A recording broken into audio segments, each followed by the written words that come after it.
ஒரு செம்பு தண்ணி எடுத்துக்கங்க.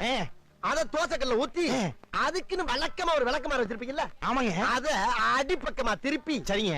வரட்டுன்னு ஒரு 4 இழுப்பு இழுத்து சரிங்க. நல்லா கழுவி விட்டுருங்க. சரிங்க. ஒரு கிண்ண நிறைய மாவு எடுத்து பெரிய ரவுண்டாவும் இல்லாம சின்ன ரவுண்டாவும் இல்லாம பொதுவா ஒரு ரவுண்ட ஊத்தி 4-5 வெங்காயத்தை போட்டு அள்ளி பொடி பொடியா நறுக்கி அப்படியே மேலாப்ல பரபர தூவி விட்டு சரிங்க. ஒரு நீளமான கேரட் எடுத்து அதையும் பொடி பொடியா நறுக்கி சரிங்க. அப்படியே மேலாப்ல பரபர தூவி விட்டு சரிங்க. ஒரு 16 கரண்டி நெய் எடுத்து சரிங்க. அதுல 6 கரண்டி நெய் உள் சைடு லேசா விளாவி விட்டு சரிங்க. 10 கரண்டி நெய்ய தோசைக்கு வெளி சைடு அப்படியே மேலாப்ல விளாவி விட்டு சரிங்க. இட்லி பொடி இருக்கு பாத்தீங்களா, அத அப்படியே அள்ளி மலை சாரல் மாதிரி அதை மேலாப்ல பரபர அப்படியே பேய விட்டு சரிங்க. பொத்துனாப்ல அப்படி ஒரு பரட்டு இப்படி ஒரு பரட்டு அப்படி பரட்டி விட்டு அப்படியே ரெட்டி கலர்ல முருக விட்டு கம ஒரு ஊத்த பத்த எடுத்து